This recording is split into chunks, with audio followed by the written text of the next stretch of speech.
Good morning everyone, welcome back. Mechanical એન્જિનિયરિંગની અંદર subject manufacturing engineering 3માં લાસ્ટ ચેપ્ટરની આપણે વાત કરી રહ્યા છે. છેલ્લું ચેપ્ટર છે આપણું chapter number 6 non conventional machining પ્રોસેસની અંદર. એમાં આપણે લાસ્ટ લેક્ચરમાં ડિસ્કસ કર્યું હતું અલ્ટ્રાસોનિક મશીનિંગ પ્રોસેસ. આજે આપણે ડિસ્કસ કરવાના છે abrasive jet machining process. Abrasive jet machining process તમે જોઈ શકો છો, ખૂબ જ આઈએમપી ક્વેશ્ચન છે. મેં તમને કીધું હતું ઈડીએમ મશીન, એબ્રેસિવ જેટ મશીન અને આપણું જે અલ્ટ્રાસોનિક મશીન છે એ 100% એક્ઝામમાં પૂછાશે. 3 થિયરી તમારે કમ્પલસરી કરવાની છે. ચાલો સ્ટાર્ટ કરીએ છીએ એબ્રેસિવ જેટ મશીન. એબ્રેસિવ જેટ મશીનની જો વાત કરીએ તો એના મુખ્ય ભાગો હોય છે. મુખ્ય ભાગોમાં પહેલું હોય છે સપ્લાય ઓફ કમ્પ્રેસ ગેસ. તમારે જે કમ્પ્રેસ ગેસ મતલબ કે હાઈ પ્રેશરવાળો જે ગેસ સપ્લાય કરવાનો છે એના માટેની અરેન્જમેન્ટ હોય છે. વાઇબ્રેટિંગ મિક્સિંગ યુનિટ હોય છે. આપણા જે એબ્રેસિવ પાર્ટિકલ્સ છે એ કમ્પ્રેસ એર સાથે મિક્સ થશે એના માટે એક વાઇબ્રેટિંગ મિક્સિંગ યુનિટ હોય છે. જ્યાંથી એબ્રેસિવ પાર્ટિકલ્સ બહાર નીકળશે ફ્લો સાથે એના માટેની નોઝલ હોય છે. ક્લિયર? હવે જો બેઝિકલી વર્ક કેવી રીતના થાય છે તો જે એબ્રેસિવ પાર્ટિકલ્સ આવે છે એ એબ્રેસિવ પાર્ટિકલ્સ જે આપણે ગ્રાઇન્ડિંગ મશીન ઉપર ચોંટાડીએ છીએ એ એબ્રેસિવ પાર્ટિકલ્સ જેમાંથી આપણે ગ્રાઇન્ડિંગ મશીન બનાવીએ છીએ એ જ એબ્રેસિવ પાર્ટિકલ્સ એટલે કે તમારે પાવડર સ્વરૂપે જે એબ્રેસિવ પાર્ટિકલ્સ આવે છે એને તમારે યુઝ કરવાના છે મશીનિંગ માટે. ઓકે, સેટઅપમાં શું હોય છે તો સેટઅપમાં તમે જોઈ શકો છો આપણી પાસે એક વાઇબ્રેટિંગ મિક્સિંગ યુનિટ છે. ઓકે, એક ચેમ્બર હશે જેની અંદર તમે શું કરશો, ઘણા બધા એબ્રેસિવ પાર્ટિકલ્સનો જે પાવડર હશે, ઓકે 20 kg 25 kgની આખી ગુણ બોરી મળે છે. ઓકે, તો આખી જે ગુણ મળે છે 20-25 કિલોની એ તમારે આની અંદર ઠાલવી દેવાની હોય છે. ઓકે, હવે આ જે મિક્સિંગ ચેમ્બર છે એની એક તરફ અંદરની તરફ એટલે આ મિક્સિંગ ચેમ્બરની અંદર શું આવશે તો કે કમ્પ્રેસ એર આવશે. એ કમ્પ્રેસ એર અહીંયા વાઇબ્રેટિંગ ચેમ્બરની અંદર મિક્સ થશે. હવે વાઇબ્રેટિંગ ચેમ્બર કેમ કહેવાય છે તો કે આ ચેમ્બર છે ને અંદરથી એમ વાઇબ્રેટ થયા કરે. જેવી રીતના આપણું વાઇબ્રેટિંગ ટેબલ હોય ને એ રીતના ચેમ્બર શું થશે, ઓટોમેટિક વાઇબ્રેટ થશે અને એની અંદર વાઇબ્રેશનને કારણે એબ્રેસિવ પાર્ટિકલ્સ અને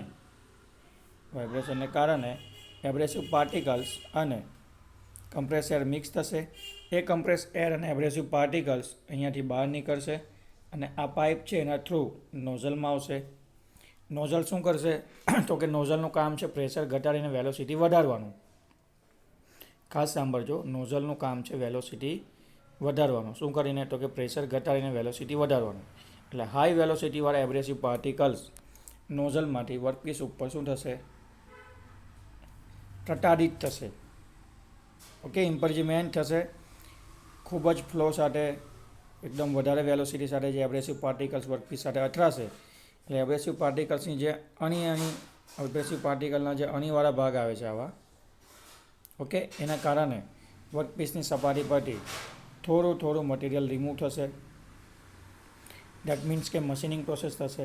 હવે તમારે જ્યાં સુધી મશીનિંગ કરવું હોય, જ્યાં સુધી તમારે કટ લેવી હોય ત્યાં સુધી તમારે નોઝલને શું કરવાની છે, મોશન આપવાની છે.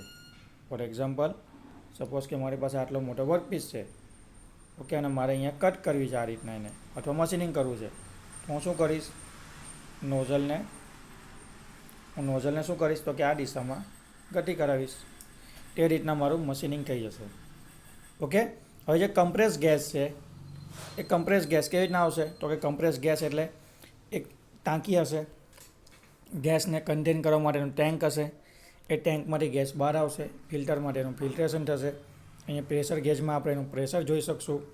વાલ્વની મદદથી આપણે એનું પ્રેશર છે રેગ્યુલેટ કરી શકીશું. ઓકે, બહુ સિમ્પલ પ્રોસેસ છે અને ઘણી બધી જગ્યાએ આપણે એને યુઝ કરીએ છીએ. ચાલો, મેન શું છે, જે એબ્રેસિવ પાર્ટિકલ જે આપણે વાપરવાના છે ને એ પાર્ટિકલ શેના હશે તો કે મોટા ભાગે એલ્યુમિનિયમ ઓક્સાઇડ. એબ્રેસિવ પાર્ટિકલ જે યુઝ કરવાનો હોય છે એ આપણે એલ્યુમિનિયમ ઓક્સાઇડને યુઝ કરવાના હોય છે. ક્લિયર? કેટલીક વખત આડેધડ કાપણી થતી હોવાથી કાચ કે રબરનું ઢાંકણ પણ વાપરવામાં આવે છે. ક્લિયર? એબ્રેસિવ પાર્ટિકલ જે વાંકાચું એબ્રેસિવ વાળે કેવું એટલે ફુવારો નીકળે, જે રીતના આપણે કેવું ફાઉન્ટેન થાય એ રીતના એબ્રેસિવ પાર્ટિકલ્સનો આખો ફ્લો સાથે ફુવારો નીકળે. હવે એ જો મેન્ટેન નહીં થાય તો આડેધડ કટિંગ થાય. તો પ્રોપર કટિંગ કરવા માટે આપણે રબરનું ઢાંકણ અથવા તાંબા અથવા કાચનું ઢાંકણ લગાવીએ છીએ ફ્લોને રેગ્યુલેટ કરવા માટે. શેના માટે મુખ્યત્વે યુઝ થાય છે એબ્રેસિવ જેટ મશીનિંગ પ્રોસેસ? શેના માટે યુઝ થાય છે? તો કે જુદી જુદી ધાતુઓના ઘસારા અવરોધક ગુણધર્મ શોધવા માટે. આપણે એમ કહેતા કે આ ધાતુ જલ્દી ઘસાઈ જાય છે અથવા ધાતુ જલ્દી ઘસાતી નથી, તેની ઉપર એબ્રેસિવ જેટ મશીનિંગ પ્રોસેસ કરવામાં આવે છે અને ચેક કરવામાં આવે છે કે ભાઈ ખરેખર ઘસાઈ જાય છે કે નથી ઘસાતી. એના કારણે આપણે એનો જે રેઝિસ્ટન્સ ઘસારા સામે વિયર રેઝિસ્ટન્સનો જે ગુણધર્મ છે એ જાણવા મળશે. સ્ટ્રેન ગેજના વપરાશ માટેની સપાટીઓ તૈયાર કરવા. સ્ટ્રેન ગેજ તમે જોયો હશે, સ્પ્રિંગ જેવો આવે છે. સ્ટ્રેનને કારણે પોતાનું જે શું હોય છે કેલ્ક્યુલેશન કેલિબ્રેશન જે હોય છે તે આપણને આન્સર પ્રોવાઈડ કરે છે. તેની સપાટી તૈયાર કરવા માટે.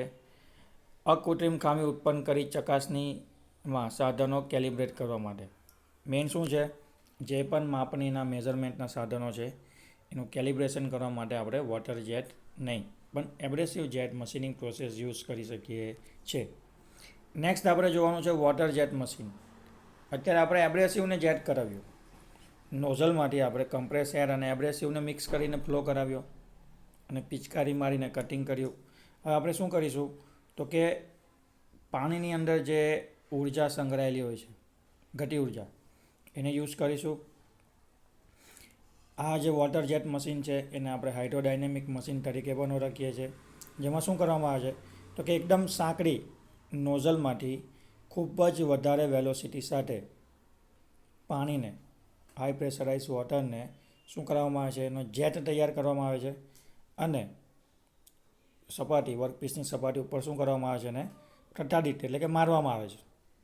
કેટલી ગતિ હોય છે જોજો, 600 મીટર પર સેકન્ડ જેટલી વેલોસિટીથી ઇમ્પર્જમેન્ટ એટલે કે વર્કપીસ ઉપર એને ટકરાવવામાં આવે છે જેટને. દબાણ કેટલું હોય છે 69 to 415 69થી 415 મેગાપાસ્કલ. અને જે જેટ એટલે કે જે પિચકારી ક્રિએટ થાય છે, જે જેટ ક્રિએટ થાય છે એ હોય છે 0.05થી 1 mm. હવે આ જેટ એટલે કે આ જે પાણીની પિચકારી જે કંઈ પણ વર્કપીસ ઉપર અથડાશે ત્યાં એક કટિંગ એક્શન અથવા મશીનિંગ એક્શન ક્રિએટ કરશે. ક્લિયર? ક્યાં યુઝ થાય છે તો કે જીપ્સમ બોર્ડ. તમે જોયો હશે કે ઉપર જે પીઓપી કરવામાં આવે એમાં જીપ્સમની સીટ વપરાય છે. તો જીપ્સમની સીટ એટલે કે એનું બોર કટ કરવા માટે. યુરેથિન ફોર્મ આવે છે ફોર એક્ઝામ્પલ થર્મોકોલ ટાઈપ, એને કટ કરવા માટે. બરાબર. પછી જે લાકડાના આપણા પ્લાયવુડ આવે છે એને કટ કરવા માટે, રબર કટ કરવા માટે, પેપર અથવા પૂંઠા કટ કરવા માટે, thermoplastic soft material, metallic material, પછી બૂટના જે સોલ આવે છે, એસ્બેસ્ટોસની સીટ આવે છે. ક્લિયર? પછી આપણા બ્રેકના જે લાઇનિંગ આવે છે, બધાનું કટિંગ અથવા મશીનિંગ કરવા માટે આપણે વોટર જેટ મશીનિંગ યુઝ કરી શકીએ છીએ. એનો ફાયદો શું છે તો કે આમાં કેવું છે કે આપણે બેઝિકલી પાણી યુઝ કરીએ છીએ. શું યુઝ કરીએ છીએ? વોટર. એટલે કદાચ જો કટિંગ એક્શનને કારણે અથવા મશીનિંગ એક્શનને કારણે હીટ ક્રિએટ થશે તો પાણીને કારણે ફરી પાછું ઠંડુ થઈ જશે. ક્લિયર? બીજું, જે એબ્રેસિવ પાર્ટિકલ છે એ આપણે આની અંદર મિક્સ નથી કરતા. એટલે જ્યારે આપણો જેટ વર્કપીસ ઉપર સ્ટ્રાઇક થશે તો મેટલને કારણે જે અવાજ ક્રિએટ થાય છે એની કરતાં પાણીને કારણે જે અવાજ ક્રિએટ થશે એ ઓછો થશે. તો નોઇઝ પોલ્યુશન છે ઓછું ગણાવી શકાય છે. ક્લિયર? અને આ ઇક્વિપમેન્ટ છે એને તમે તમારી એપ્લિકેશન પ્રમાણે ડિઝાઇન કરી શકો છો, એની કેપેસિટી ડેવલપ કરી શકો છો અને જે પણ તમે અરેન્જમેન્ટ કરશો, જે પણ ખર્ચો કરશો, આની પાસે જે પણ ઇન્વેસ્ટમેન્ટ કરશો એકદમ ઓછી થશે. ક્લિયર? એટલે એટલો બધો ખર્ચો આની અંદર થવાનો નથી. ક્લિયર છે? આગળ વધીએ. નાની એવી થિયરી કન્ટિન્યુઅસ લઈ લઈશું કે જરૂરિયાત, રચનાની લાક્ષણિકતાઓ, કાર્યપદ્ધતિઓ અને ઉપયોગિતા. કોનું? તો કે ભાઈ ECM મશીન, જે ઇલેક્ટ્રોકેમિકલ મશીનિંગ પ્રોસેસ છે, ઇલેક્ટ્રોકેમિકલ ગ્રાઇન્ડિંગ પ્રોસેસ છે. તો આ જે ઇલેક્ટ્રોકેમિકલ મશીનિંગ એટલે ECM અને ઇલેક્ટ્રોકેમિકલ ગ્રાઇન્ડિંગ એટલે ECG એ આપણી કેમિકલ મશીનિંગ પ્રોસેસ છે. તેની જરૂરિયાત શું છે, એની લાક્ષણિકતા શું છે, એની કાર્યપદ્ધતિ શું છે એ આપણે આજના લેક્ચરમાં જોવાનું છે. આપણે બધાને ખબર છે કે અમુક જે લિક્વિડ હોય છે એ કેવા હોય છે તો કે વિદ્યુતના વાહક હોય છે, સુવાહક હોય છે. જ્યારે તમે એમાંથી વિદ્યુત પ્રવાહ પસાર કરો તેમાંથી પોઝિટિવ અને નેગેટિવ આયન અલગ થાય છે. ક્લિયર? તો આ જે પોઝિટિવ અને નેગેટિવ આયન અલગ થાય એના કારણે તમે જો એ રસાયણ એટલે કે એ જો કેમિકલની અંદર કોઈ વર્કપીસ કે મટીરિયલને ડૂબાવેલો રાખશો અથવા મૂકેલો રાખશો તો આ આયન દૂર થવાના કારણે, પોઝિટિવ અને નેગેટિવ આયન અલગ થવાના કારણે એ મટીરિયલનું ડિસોલ્યુશન થાય છે. અથવા એ મટીરિયલનું ડિસોલ્યુશન થયા પછી તમે બાજુમાં જો કોઈ બીજું મેટલ મૂકો તો આનું પ્લેટિંગ એની ઉપર થઈ જાય છે. જેમ કે તમે 10મા ધોરણમાં ઇલેક્ટ્રોપ્લેટિંગનો પ્રેક્ટિકલ ભણ્યા હતા, જેમાં આપણે લોખંડની ચમચી ઉપર કોપરનું પ્લેટિંગ કરતા હતા, દોર ચડાવતા હતા તે. ક્લિયર છે? બસ તો એ જ વર્કિંગ પ્રિન્સિપલ આપણે અહીંયા યુઝ કરવાનો છે ઇલેક્ટ્રોકેમિકલ મશીનિંગ પ્રોસેસની અંદર. ઇલેક્ટ્રોકેમિકલ મશીનિંગ પ્રોસેસ એ એક પ્રકારની રાસાયણિક મશીનિંગ પ્રોસેસ છે. દેટ મીન્સ કે કેમિકલ મશીનિંગ પ્રોસેસ છે, જેની અંદર મુખ્ય ભાગોની અંદર જો આપણે જોઈએ તો મુખ્ય ભાગોમાં હોય છે DC supply, power supply, DC direct current, જરૂરી આકારનું ટૂલ, તમારે જે રીતનું મશીનિંગ કરવું છે, કટિંગ કરવું છે, આકારનું ટૂલ હશે, અને ઇલેક્ટ્રોલાઇટ એટલે જે પેલું લિક્વિડ જે મેં કીધું ને કેમિકલ પોઝિટિવ અને નેગેટિવ આયન છૂટા પડે છે એ ઇલેક્ટ્રોલાઇટ આપણે આની અંદર સપ્લાય કરવાનું હોય છે. જો બેઝિકલી વર્ક કેવી રીતના થાય છે તો અહીંયા તમને આખું સેટઅપ બતાવ્યું છે, સમજવાની ટ્રાય કરજો. નીચે આપણું વર્ક ટેબલ છે, એની અંદર ઉપર એક ચેમ્બર મૂકેલું છે. ચેમ્બરની અંદર આપણો વર્કપીસ છે. હવે આ જે ચેમ્બર છે એટલે કે જે પાત્ર છે, જે કન્ટેનર છે, એની અંદર શું કરવામાં આવે છે તો કે પેલું જે ડાયઇલેક્ટ્રિક ફ્લુઇડ હતું ને કેમિકલ, એ ફિલઅપ કરી દેવામાં આવે છે. ત્યાર પછી જે આપણો વર્કપીસ છે એને પોઝિટિવ આયન સાથે કનેક્ટ કરવામાં આવે છે, અને જે ટૂલ છે એને ટૂલ હોલ્ડરની મદદથી નેગેટિવ આયન સાથે કન્સિડર કરવામાં આવે છે, એટલે કે કનેક્ટ કરવામાં આવે છે. ડીસી પાવર સપ્લાય તમારે કરવાનો છે, ડાયરેક્ટ કંટ્રોલ જે આવે ને, ડાયરેક્ટ કરંટ ડીસી, એ તમારે પાવર સપ્લાય કરવાનો છે. ટૂલની જે મોશન છે એને કંટ્રોલ કરવા માટે ટૂલ કંટ્રોલ મોશન આપેલું છે. ટૂલ કંટ્રોલ મોશનથી આપણે શું કરીશું તો કે ટૂલની જે મોશન છે એને કંટ્રોલ કરી શકીશું. હવે ટૂલ કંટ્રોલ શું કામ કરવું પડે તો કે જેમ જેમ તમે મશીનિંગ કરતા જાઓ ને તેમ તેમ ટૂલનો જે બેઝિક આકાર છે, બેઝિક શેપ છે, વર્કપીસની અંદર ક્રિએટ થશે. તો અહીંયા તમે ફિગરમાં જોઈ શકો છો કે ટૂલ પોતાનો આકાર વર્કપીસની અંદર જનરેટ કરતો નીચેની તરફ જાય છે. તો મેઇન શું છે, ટૂલને ધીમે ધીમે નીચેની તરફ મોશન આપવી પડે તો જ એ પ્રમાણેનો આકાર એ વર્કપીસની અંદર ક્રિએટ કરશે. એટલા માટે ટૂલની મોશનને કંટ્રોલ કરવા માટે આપણને ટૂલ કંટ્રોલ યુનિટ આપેલું છે. સાથે સાથે તમારે શું કરવાનું છે તો કે સાથે સાથે આ જે ડાયઇલેક્ટ્રિક ફ્લુઇડ છે, એ અહીંયાથી યુઝ થયા પછી શું થશે તો કે સિસ્ટમમાં પાછું જશે, રિસર્ક્યુલેટ થશે. દેટ મીન્સ અહીંયાથી બહાર આવશે, ફરી પાછું અહીંયા ફિલ્ટરની મદદથી ફિલ્ટર થશે, પંપની મદદથી તમારે ફરી પાછું એને રિસર્ક્યુલેટ કરાવવાનું છે. મતલબ એક ડાયઇલેક્ટ્રિક ફ્લુઇડ છે તમારું, એ તમે વારંવાર યુઝ કરી શકો છો. તો આ છે આપણી બેઝિક ઇલેક્ટ્રોકેમિકલ મશીનિંગ પ્રોસેસ, જેની અંદર આપણે ઇલેક્ટ્રોલાઇટને કોન્સ્ટન્ટલી સપ્લાય કરવાનો હોય છે. જે આકાર ટૂલનો હોય છે એ જ આકાર વર્કપીસની ઉપર આપણને મળી જાય છે. ટૂલની મોશનને કંટ્રોલ કરવા માટે ટૂલ કંટ્રોલ યુનિટ આપેલું હોય છે. ક્લિયર? જ્યાં મશીનિંગ પ્રોસેસ થશે, જ્યાં પણ મશીનિંગ પ્રોસેસ થશે ત્યાં કેમિકલ એક્શનને કારણે એટલે કે રાસાયણિક પ્રક્રિયાને કારણે શું થશે, મટીરિયલ રિમૂવલ અથવા મટીરિયલ કટિંગ પ્રોસેસ થશે. આની અંદર તમારે જે વિદ્યુત પ્રવાહ વાપરવાનો છે એની વેલ્યુ છે 2 થી લઈને 20 વોલ્ટ, અને 1000 એમ્પિયર જેટલો ડાયરેક્ટ કરંટ છે તમારે સપ્લાય કરવાનો હોય છે. ઇલેક્ટ્રોલાઇટ તરીકે મતલબ અંદર જે આપણે લિક્વિડ જે અહીંયા કેમિકલ ફિલઅપ કર્યું છે એની અંદર તમારે NaCl એટલે કે મીઠાનું પાણી લેવાનું છે. મીઠું એટલે પાણી લેવાનું, એની અંદર મીઠું મિક્સ કરી દેવાનું અને એને એઝ અ ઇલેક્ટ્રોલાઇટ તરીકે યુઝ કરવાનું છે. એપ્લિકેશન શું છે તો કે એપ્લિકેશનની વાતમાં એવું કહે છે કે જે ટર્બાઇન આવે છે આપણા ત્યાં યુઝ થાય છે, ટર્બાઇન પાવર પ્લાન્ટની અંદર.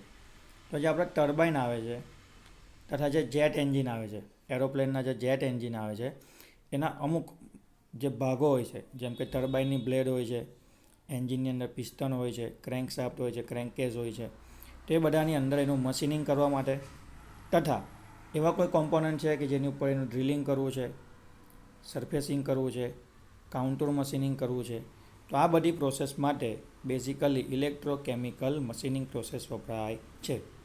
બીજી એક વાત એ છે કે અત્યાર સુધી આપણે જેટલા પણ નોન કન્વેશનલ મશીનિંગ પ્રોસેસ જોયા એમાં સૌથી વધારે મટીરિયલ રિમૂવલ રેટ કોનો હોય છે? તો કે ઇલેક્ટ્રોકેમિકલ મશીનનો સૌથી વધુ મટીરિયલ રિમૂવલ રેટ હોય છે.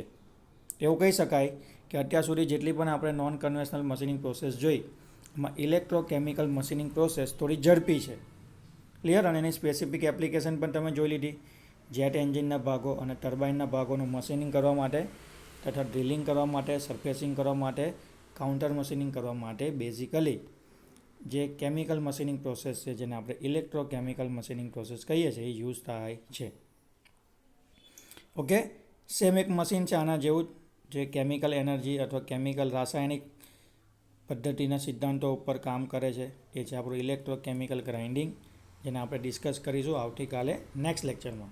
તો આજે તમારે મેં જે 2 મશીન શીખવાડ્યા છે એબ્રેસિવ જેટ મશીન એ તૈયાર કરી દેવાનું છે અને સાથે સાથે એક નાનું એવું મશીન ઇલેક્ટ્રોકેમિકલ મશીન એ પણ તમારે તૈયાર કરી લેવાનું રહેશે. ઓકે, તો અહીંયા સુધી રાખીએ આજના લેક્ચરમાં. મળીશું આવતીકાલે. Thank you.